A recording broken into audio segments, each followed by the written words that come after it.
सीना तान कर कहो, तारीख बागी को बागी तो कहेगी या मुजाहिद कहेगी, लेकिन गुलाम नहीं कहेगी। अस्सलाम वालेकुम मेरे पाकिस्तानियों, आप देख रहे हैं law and state with advocate Atiq Rahman Siddiqui. आज पाकिस्तानियों ने घर से बाहर निकलकर महंगाई के खिलाफ और बिजली में होश रिबा जालिमाना इजाफे के खिलाफ बाहर निकले और अपना पुरअमन एहतजाज जो उनका आईनी हक है वो किया। मैं उनको अप्रिशिएट करता हूं और ये एहतजाज आप जारी रखें जब तक जुल्म सितम जबरो इस्तिबदाद का दौर खत्म नहीं होता। अपनी जिद्दोजहद जारी रखें। याद रखिए, जिहाद का सबसे बड़ा तरीका और गलत को गलत कहना ही नहीं बल्कि मुकाबला करना है, और मुकाबला करने का तरीका आइन और कानून के मुताबिक होता है। और हमेशा इस पर बिलीव कीजिए, इंशाअल्लाह फतेह हक व सच की होगी। एक सारिफ ने एक तहरीर लिखी बिजली के कंट्रोलर को, वो मैं पढ़ना चाहता हूं, उसके बाद मैं फर्दर अपनी गुजारिशात करूंगा अपने व्लॉग में। मोहतरम जनाब कंट्रोलर इलेक्ट्रिक सप्लायर पाकिस्तान, गुजारिश है कि तमाम मुल्क के बिजली के सार्फिन को इन 13 निकाती टैक्सेस के सिलसिले में वजाहत कीजिए। बिजली की कीमत अदा कर दी तो इस पर कौन सा टैक्स? नंबर 2, कौन से फ्यूल पर कौन सी एडजस्टमेंट का टैक्स? किस प्राइस पर इलेक्ट्रिसिटी पे कौन सी ड्यूटी? कौन से फ्यूल की किस प्राइसेस पर एडजस्टमेंट? नंबर 5, बिजली के यूनिट्स की कम कीमत जो हम अदा कर चुके पर कौन सी ड्यूटी और क्यों? नंबर 6, टीवी की कौन सी कीमतें फीस जबकि हम केबल इस्तेमाल करते हैं अलग से पैसे देकर? नंबर 7, जब बिल माहाना अदा किया जाता है तो यह बिल की क्वार्टरली एडजस्टमेंट क्या चीज है? नंबर 8, कौन सी फाइनेंसी की कॉस्ट चार्जिंग? नंबर 9, जब इस्तेमाल शुदा का बिल अदा कर रहे हैं तो किस चीज के एक्स्ट्रा चार्जेस? नंबर 10, किस चीज के और कौन से फर्दर अगले चार्जेस? वो विद होल्डिंग चार्जेस किस शय की अवाम अदा करें?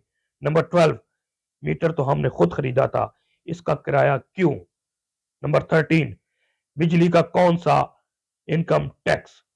जालमाना टैक्स नामंजूर, गुंडागर्दी नामंजूर, महंगी बिजली नामंजूर। अब आ जाते हैं सजेशंस की तरफ, to the point. Senator Jamaat Islami के मुश्ताक अहमद खनी जो हमेशा गरीब की आवाज ईवान में उठाते हैं, मैं सबसे पहले उनको अप्रिशिएट करता हूं। एक नेक दिल, आवाम की मोहब्बत, आवाम का दर्द रखने वाले हैं। हमेशा पॉइंट के साथ विद सॉल्यूशन के साथ पार्लियामेंट में, सेनेट में आर्गुमेंट्स करते हैं, डिबेट्स करते हैं, आवाम को आगाह करते हैं।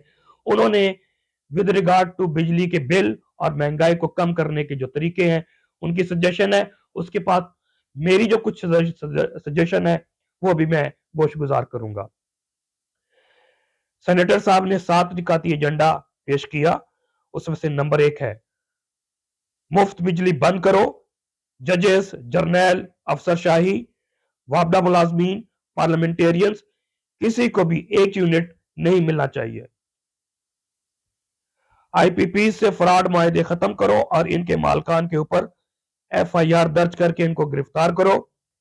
मुल्क में फर्नेस ऑयल और इंपोर्टेड कोयला से बिजली की तैयारी पर पाबंदी लगाएं। बिजली की चोरी जो महकमा वापडा की सहूलतकारी से होती है, इसको दहशतगर्दी के बराबर जुर्म करार देकर खुलेआम सजाएं दी जाए। बिजली की ट्रांसमिशन लाइंस को अपग्रेड करके लाइन लॉसेस खत्म किया जाए। अवाम को बिला सूद आसान शराइत पर सोलर पैनल्स और तकनीकी मावन फराम किया जाए। आइंदा के लिए बनने वाले हर घर के लिए सोलर एनर्जी को बिल्डिंग कोड में शामिल किया जाए। नंबर 7, हाइडल, सोलर, विंड के पोटेंशियल को काम में लाने के तरीके कार को सहल बनाया जाए, सरमायाकारी की हौसला अफजाई की जाए। अब मैंने चंद सजेशंस दी हैं ताकि पाकिस्तान में रिफॉर्म्स आ सके और महंगाई कम की जा सके। नंबर 1, तमाम मुलाजमीन वापडा, बिजली खरीदने वाली कंपनियों, बिजली तकसीम करने वाली कंपनियों, बिजली सप्लाई करने वाली कंपनियों के किसी मुलाजिम और अफसर को 1 यूनिट भी बिजली मुफ्त ना दी जाए। नंबर 2, सरकारी गाड़ियों सिर्फ दफ्तर में खड़ी हों, दफ्तरी कामों के लिए इस्तेमाल हो और जाती इस्तेमाल के लिए कोई पेट्रोल किसी को भी ना दिया जाए। घर से दफ्तर और दफ्तर से घर जाने के लिए मुलाजमीन अफसरान अपने जराए इस्तेमाल करें। फ्री में इलाज मुआवजा सिर्फ सरकारी अस्पताल तक महदूद किया जाए और रीइंबर्समेंट पॉलिसी और बैरून मुल्क का जो इलाज होता है उसे खत्म किया जाए। 200 यूनिट तक इस्तेमाल करने वाले तमाम सार्फिन को कोशिश की जाए सब्सिडी दी जाए। लंगर खाने, पनाहगाहें सरकारी वेलफेयर तंजीमों और मुखैर हजरात के ताउन के साथ तहसील लेवल तक चलाए जाएं। अवाम को सरकारी मुलाजमीन की तरह मुफ्त सेहत और तालीम की सहूलत फराहम की जाए और सेहत कार्ड को दोबारा बहाल किया जाए। इसके अलावा जो अहम है वो जरूर बताना चाहता हूं, जो अंग्रेजों की इस्तेमारियत की यादें हैं उसे मिटाने के लिए तमाम तहसीलों, जिलों, डिविजन्स में हजारों लाखों बंगलों और एक एक बंगला जो कनालों पर मुश्तमिल है या एकड़ों पर मुश्तमिल है, जो कि इस्तेमार अंग्रेज की गुलामी की याद दिलाता है, को बैरूनी सरमायादारों के साथ पब्लिक पार्टनरशिप के जरिए फरोख्त कर दिया जाए, जिससे खरबों रुपए का फायदा हासिल किया जा सकता है। और तहसील और जिला सतह पर तमाम सरकारी मुलाजमीन अफसरान बशमूल जुडिशल एहलकारों एक gated community full proof security के साथ फ्लैट्स की सूरत में कॉम्प्लेक्स बनाया जाए जहां पर वो रिहाइश पजीर हो सके। इनके हासिल करदा जमीनों पर जो हर शहर तहसील जिला के वस्त में वाक़या है, पब्लिक प्राइवेट पार्टनरशिप के तहत जदीद मार्केट्स बनाई जाएं, जिससे माहाना अरबों रुपए गवर्नमेंट को रेवेन्यू जनरेट हो सकता है। तमाम सरकारी मुलाजमीन के ग्रेड के मुताबिक तनख्वाहें बराबर की जाएं, क्योंकि सारों की जरूरियात एक जैसी होती हैं। जैसा कि देखा गया है कि मुख्तलिफ महकमों की तनख्वाहों का तरीकाकार ही डिफरेंट है। अब जिस तरह जजेस के जो जुडिशियल मुलाजमीन है, क्लर्क 1.5-2 लाख रुपए तनख्वाह ले रहे हैं, जबकि एक आम महकमे में तनख्वाहें लेने वाले क्लर्क 35,000-40,000 रुपए ले रहे हैं, जबकि मार्केट में तो दोनों को प्राइस एक ही मिलेंगी, चाहे वो सब्जी है, दालें हैं, फ्रूट्स हैं, ग्रोसरी के आइटम्स हैं, तो तमाम चीजें तो एक रेट्स हैं। तो ये फर्क क्यों है? हमारा आइन भी इसकी इजाजत नहीं देता, सबको बराबर तनख्वाह की जाए। प्रोटोकॉल कल्चर का खात्मा बहुत जरूरी है, इसकी डिटेल सबको मालूम है। तमाम सिक्योरिटी, तमाम गाड़ियां, सब कुछ खत्म किया जाए। अगर ये आप बनना चाहते हैं पार्लियामेंटेरियंस, सरकारी अफसरान या कोई भी ओहदा लेना चाहते हैं, तो फिर खुद ही अपनी सिक्योरिटी के अरेंजमेंट करें, अदरवाइज ये नौकरी ना करें। पाकिस्तान में बेशुमार लाइन में लोग लगे हुए हैं जो नौकरियां लेने की तैयारी कर रहे हैं, इंतजार में है। इसलिए प्रोटोकॉल का कल्चर खत्म करना पड़ेगा at par with modern world. इसके अलावा दोहरी शहरियत रखने वालों को सरकारी मुलाजमत से फारग किया जाए, ये बहुत जरूरी है, क्योंकि पाकिस्तान में पहले ही बेरोजगारी बहुत तेजी से बढ़ी है। लाखों करोड़ों लोग बेरोजगार हैं और बड़े पढ़े लिखे लोग जो नौजवान हैं वो रोजगार के लिए पाकिस्तान छोड़कर भाग रहे हैं। अगर ऐसे लोगों की जो दोहरी शहरियत रखते हैं, उनको आप 1 महीने 2 महीने का टाइम दें, और अगर वो दोहरी शहरियत नहीं खत्म करते तो वो नौकरी से फारिग करें, और जो नए नौजवान है, नया खून है, उनको जगह दी जाए। बल्कि एक और चीज मैं बता दूं कि जो रिटायर्ड हो जाए, चाहे वो सरकारी सिविल ब्यूरोक्रेसी से हो या मिलिट्री ब्यूरोक्रेसी से हो या रैंक एंड फाइल से हो या मुलाजमीन हो, क्लर्क हो, रिटायरमेंट के बाद दोबारा उनको नौकरी नहीं मिलनी चाहिए। दोनों पे लागू होना चाहिए, ताकि नौकरियां जब निकले, चाहे वो पब्लिक प्राइवेट सेक्टर में या सरकारी सेक्टर में, तो हमारे वो नौजवान जो बेरोजगार हैं उनको ये नौकरियां मिले। इसके अलावा सबसे इंपॉर्टेंट एक और भी है, वो शहर, रोड्स, अस्पताल, कॉलेजेस वगैरह जो किसी अंग्रेज इस्तेमार के नाम पर है, उसका नाम बरे सगीर और इस्लाम के अजीम मुफक्करों को, अजीम हीरो के नाम पर किया जाए।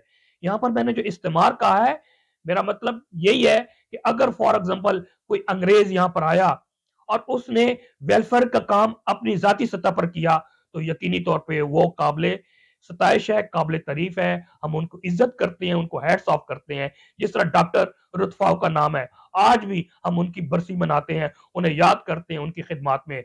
इसी तरह जैसे सर गंगा राम है, वो जमीन के वैसे हमारी मट्टी के भी हीरो हैं, इसी इलाके के हैं, उन्होंने जितना काम किया हम उन्हें हैट्स ऑफ करते हैं। इसी तरह और भी होंगे, लेकिन फॉर एग्जांपल वाइसराय या लॉर्ड्स थे या गवर्नर्स थे या इस तरह जिन्होंने सरकारी ओहदों पे इनके नाम रखे गए, शहरों के, रोड्स के, अस्पताल का, इनको जीरो करना चाहिए। इनकी जगह इस्लामी मुफक्किर, इस्लामी हीरो, सहाबा, खलफा, पाकिस्तानी हीरो जो खेल के मैदान में है, सियासत के मैदान में है या वेलफेयर के मैदान में है, अदब के मैदान में है, साइंस के मैदान में है, उनको प्रमोट किया जाए, उनके नाम पे ये होना चाहिए। अब एक और बात सबसे इंपॉर्टेंट जो मैं करना चाहता हूं, वो जो 16 माह की कारकर्दगी है, हम शुरू से कह रहे हैं, इमरान खान ने, हमारे कायदे मोहतरम ने कहा था कि मैं तो बर्दाश्त कर लूंगा, लेकिन ये कौम बर्दाश्त नहीं कर पाएगी। जो इस कौम के साथ होने जा रहा है, इंतहाई घिनौना, इंतहाई भयानक है। और यही चीज हम जैसे लोग शुरू से कह रहे हैं कि पाकिस्तान में इमरान खान की हुकूमत एक अमरीकी साजिश के तहत अपने एजेंट्स के जरिए और अपने टाउट्स के जरिए 9 अप्रैल 2022 को किया गया। और उसके बाद जो 16 माह में पाकिस्तान में इन गारतगरों ने, इन लुटेरों ने, इन चोरों ने, इन डाकुओं ने किया, वो नाकाबिले बयान है। अब तो कौम के हर तबके को, चाहे वो तालीम याफ्ता तबका है, स्कॉलर है, अदीब है, सहाफी है, वकला है, किसान है, मजदूर है, डॉक्टर हैं, सबको मालूम हो चुका है कि पाकिस्तान के साथ क्या हुआ और ये सोची समझी साजिश के तहत हो रहा है। मैं तारीख का स्टूडेंट भी हूं, मैं सियासियात का स्टूडेंट भी हूं, मैं कानून का भी तालिब इल्म हूं। मुझे यकीन जानिए, मैं शुरू से ये कहता हुआ आ रहा हूं कि जिस तरह मुक्ति बानी बनाई गई अर्ली 60s में, 1960s में, और 8-9 साल में पाकिस्तान को 2 लख्त किए गए। और ये 9 अप्रैल 2022 को हम मत भूले, ये दोबारा साजिश बनाई गई अमेरिका ने, और वही किरदार जो उन्होंने पाकिस्तान को पाकिस्तानी होकर 2 लख्त करवाया, आज वही किरदार पाकिस्तान को तबाह बर्बाद करने पर तुले हुए हैं। आप ये देख लीजिए कि 16 माह में सिर्फ माशी तौर पे माशी गरदगरी क्या हुई है। 6 से ज्यादा जीडीपी इमरान खान बावजूद तकालीफ के, बावजूद कोविड के जो ले गए थे, आज -0.3 पे आपका जीडीपी मौजूद है। यानी कि आप कोई कमा नहीं रहे, आप कोई तरक्की नहीं करे, बल्कि बैकवर्ड जा रहे हैं। एक्सपोर्ट 32 अरब डॉलर पे जो ले गए थे, वो 26 अरब डॉलर पर आ गए हैं। तरसीलात ज़र 32 अरब डॉलर पे थे, जो अब 26 अरब डॉलर पर आ गए हैं। टेक्सटाइल इंडस्ट्री जो 2018 से पहले खत्म हो रही थी, तबाह हो रही थी, बर्बाद हो रही थी, इमरान खान ने बड़ी मेहनत के साथ, तगोदो के साथ दोबारा रिवाइव किया। और वर्कर्स, स्किल पर्सन नहीं मिल रहे थे फैसलाबाद में या वहां जहां पर टेक्सटाइल थे, तो दोबारा 60% वो टेक्सटाइल वो बंद हो चुकी हैं। पेट्रोल जो 150 पे था, आज 290 पर है। और मजीद खबर दी गई है कि 1 सितंबर को मजीद 20-30 रुपए का इजाफा किया जाएगा, जिससे मजीद महंगाई आएगी। डॉलर 178 पे था, आज डॉलर 315 रुपए पे नहीं मिल रहा। आटा 65 रुपए पे था, आज 150-160 रुपए में बिक रहा है। घी का जो 5 किलो का डब्बा 1200 रुपए का था, आज कम से कम 3000 रुपए 5 किलो का डब्बा मिल रहा है। चीनी 180 रुपए जिस पर शोर बचाते थे, आज 170 पे चीनी मिल रही है। सब्जियां, दालें, चावल, मिर्च, मसाले के रेट्स दोगुने हो चुके हैं। पाकिस्तानी अवाम की हिम्मत, ان کا جواب وہ جواب دے گئی ہے. وہ غربت میں پس رہے ہیں, ان کو 2 وقت کی روٹی نہیں مل رہی, اور خودکشیاں یہ routine of the day, order of the day بن گئی ہیں. اب تک تقریباً 1 ماہ میں کہا جا رہا ہے کہ 15 سے 20 خودکشیاں ہوئی. اس کے علاوہ جو 2-3 روز قبل 2 بھائی, ایک 5 بھائی تھے اور ایک 3 بھائی ایک طرف سے بجلی کے بل پر لڑے, اور 8 شہادتیں ہوئی مانسیرا یا ہری پور میں. فردر آخر میں یہ کہتا جاؤں کہ ایک نوسر باز فراڈیا ہے جو پارک انکلیو کا, پارک ویو کا مالک ہے, جسے علیم خان کہا جاتا ہے. وہ نوسر باز فراڈیا کمزرف کمینہ انسان ہے, جس میں ڈیٹیل کروں ویلا کروں گا, جس میں عمران خان صاحب کے بارے میں وہ بتا رہا تھا کہ ان کے پاس کوئی فائنانس نہیں تھی. یہ نوسر باز فراڈیا یہ کیا تھا پیچھے, یہ فراڈیے کے باپ تو پٹواری تھا. پٹواری کیا ہوتا ہے؟ 5ویں گریڈ کا افسر. اس کے باپ نے بھی لوٹ مار کی, کرپشن کی, اور اس کے بعد اس شخص نے لوٹ مار کرپشن کر کے آج اربوں خربوں پتی بنا. انشاءاللہ وقت آئے گا تو ان سب سے حساب لیا جائے گا. میں تمہیں ڈیٹیل میں بتاؤں گا کہ عمران خان مارشل ریس سے تھا, اس کی نانکا بھی, اس کا دادکا بھی, اور اس کے علاوہ جو جس سے اس کی شادی ہوئی تھی گولڈ سمتھ, اس کا فادر ان لا وہ بھی رائل فیملیز میں سے انگلینڈ کا تھا. One of the richest man. اگر اس کو پیسہ کمانا ہوتا, آج آپ لوگ بل گیٹس, آپ وارن بفے اور ایلن مسک کو بھول جاتے کہ اگر اس نے پیسہ کمانا چاہتا تو دنیا میں سیرے کرتا, کماتا, بزنس کرتا. وہ شخص ہے جس نے اپنی پوری زندگی 50 سے زیادہ تو آپ کو پتہ ہے سال کہ اس نے کھیل کی دنیا میں پاکستان کو دیا, پاکستان کا نام کمایا.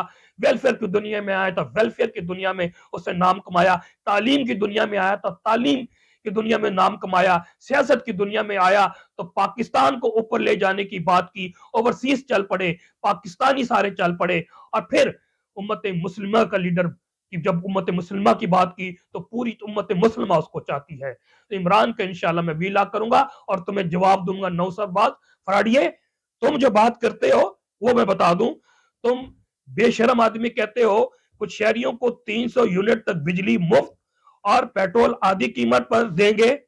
تو بے شرم انسان, تم ایک کام کرو, تم جہانگیر ترین اور تم جیسے نوسر باز فراڈیے, چور, شہباز شریف, نواز شریف اور اس طرح کے کریکٹر سارے اکٹھے ہو چکے ہو نا مٹھی بن کے, تو یہ جو چیزی ذرا ہے یہ 50 روپے کر دو, 50 روپے کر دو, تاکہ تمہیں پتہ لگے تم فراڈیے نہیں, تھوڑے تھوڑے کوئی ایمان کا حصہ تم میں موجود ہے.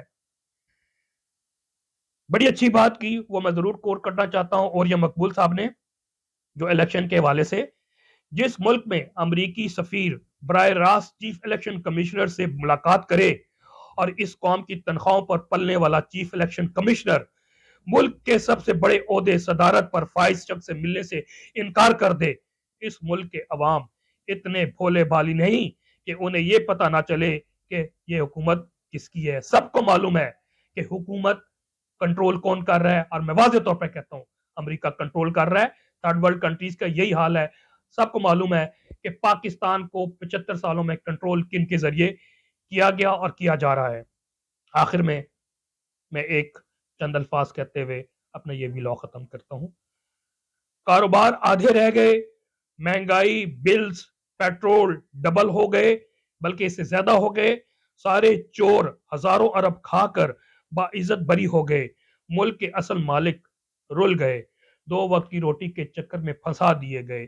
ملک کے محافظوں نے, چوکیداروں نے ملک لوٹ لیا. ہمیں تو اپنوں نے لوٹا, غیروں میں کہاں دم تھا. میری کشتی بھی وہاں ڈوبی جہاں پانی کم تھا. والسلام.